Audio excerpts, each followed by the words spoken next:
Look around you. The world is filled with highly educated, brilliant, and talented people who are barely surviving paycheck to paycheck. On the flip side, you see individuals with average intellect driving the cars of your dreams and running empires. How is this possible? If intelligence is the key to success, why does poverty so often choose the brilliant? Today, we expose the brutal psychology of wealth and the dark truth of how your own brain uses your intellect to keep you broke. The first and most fatal curse of the highly intelligent is analysis paralysis. A high IQ means your brain can simulate 100 different outcomes in mere seconds. But here is the trap. Your mind naturally fixates on the threats. While a smart person is busy calculating every possible risk, every potential error, and every reason why a business might fail, a less calculated mind has already taken the first step. Wealth does not reward the one who knows the most. It rewards the one who executes. Intelligent people are heavily socialized to trust the system. From childhood, they are fed the exact same script. Study hard, get good grades, and success will follow. Because of this, they develop an entitled ego anchored in degrees and titles. They subconsciously believe the world owes them wealth simply because they are smart. But the market is ruthless, and it is entirely blind to your report card. The market pays for only one thing: solving problems. If your knowledge doesn't solve a burning problem for someone else, its economic value is zero. For a smart individual, a mistake isn't just a loss of money, it's a direct assault on their identity. If you have been labeled the smartest person in the room, your entire life, your greatest fear becomes looking foolish. This is why intelligent people choose comfort over opportunity. They remain at low-paying, secure jobs because the risk of public failure is minimal. They would rather be safely broke than risk an error that shatters their intellectual ego. The wealthy, however, view failure simply as cheap tuition. Let's analyze this through the teachings of Dr. Joe Dispenza. When you overthink, your brain constantly fires high-frequency beta waves. This locks your body into a chronic state of survival and stress. Your nervous system cannot differentiate between an actual physical threat and an anticipated financial risk. To your biology, starting a new venture feels just as terrifying as facing a predator. Your brilliant mind is actually protecting you from wealth just to keep you safe in your comfort zone. There is a golden rule in the psychology of power. If you are the smartest person in the room, you are in the wrong room. Highly intelligent people love to be surrounded by those who validate them. It feeds their ego. But the wealthy do the exact opposite. They are fully aware of their operational limits and intentionally hire people who are far smarter than they are. A wealthy mind doesn't care about proving it knows everything. It cares about building a system that wins. Intelligence is a resource the rich simply buy. The world is not ruled by IQ, but by EQ, emotional intelligence.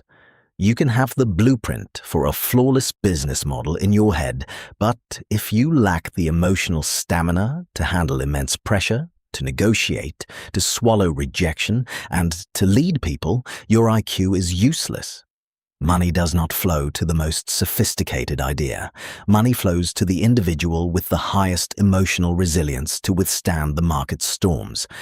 Smart people often have highly developed minds, but entirely atrophied emotional armor.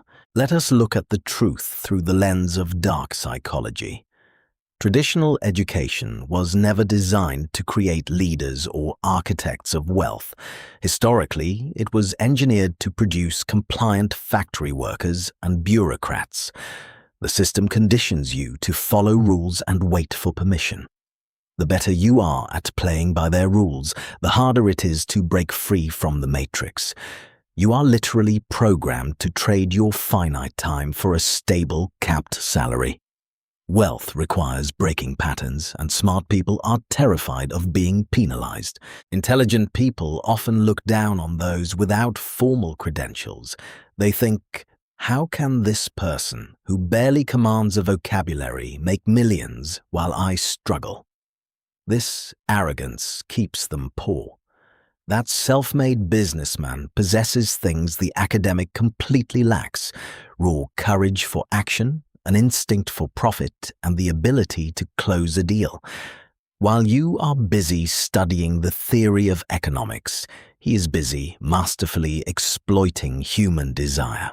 Louise Hay always emphasized that our outer life perfectly reflects our deep, hidden core beliefs.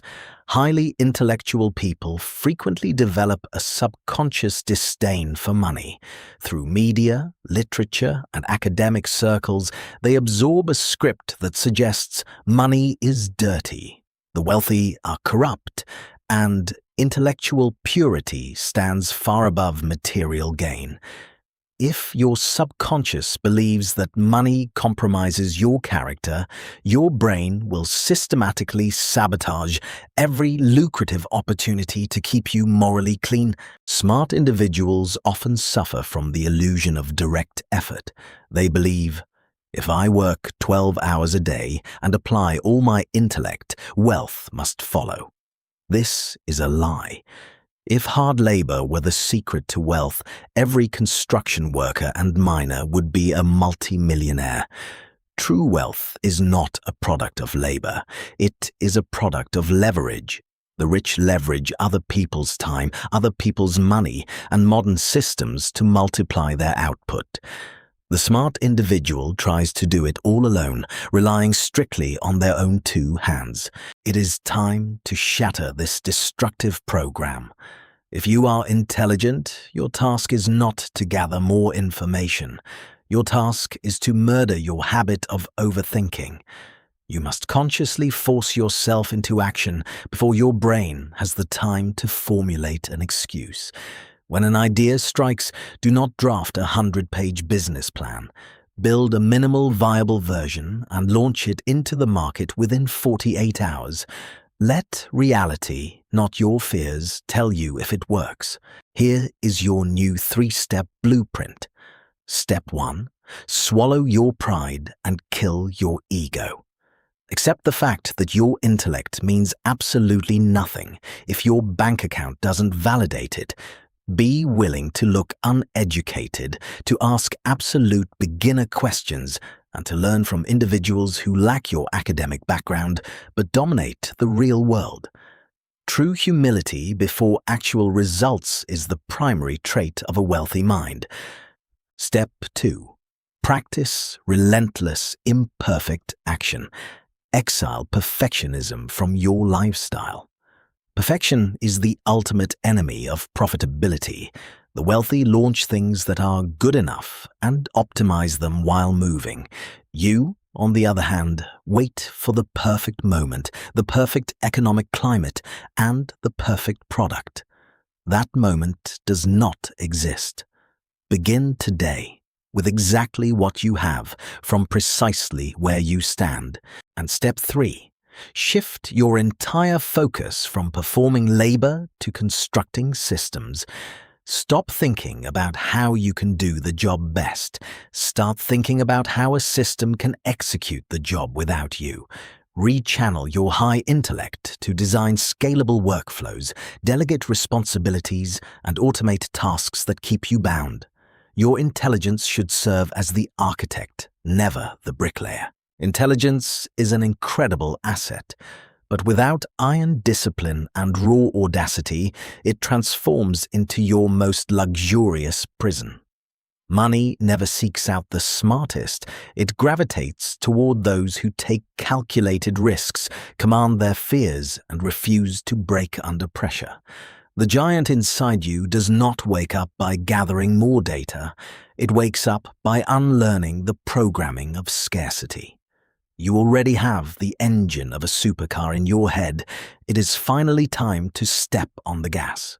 The psychology of wealth begins with a singular decision: to stop over-analyzing life and start conquering it.